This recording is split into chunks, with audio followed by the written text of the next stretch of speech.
Vivir dignamente es nuestro derecho. Vivir dignamente es nuestro derecho. Vivir dignamente es nuestro derecho.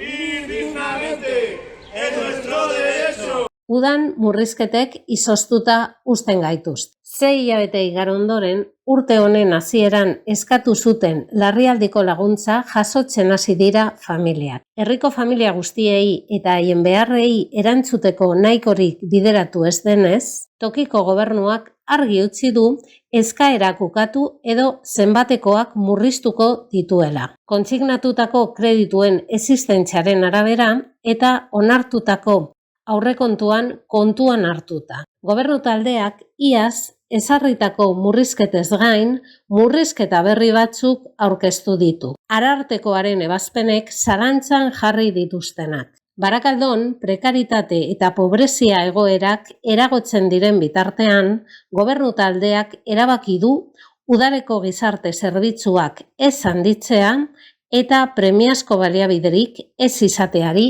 uztea.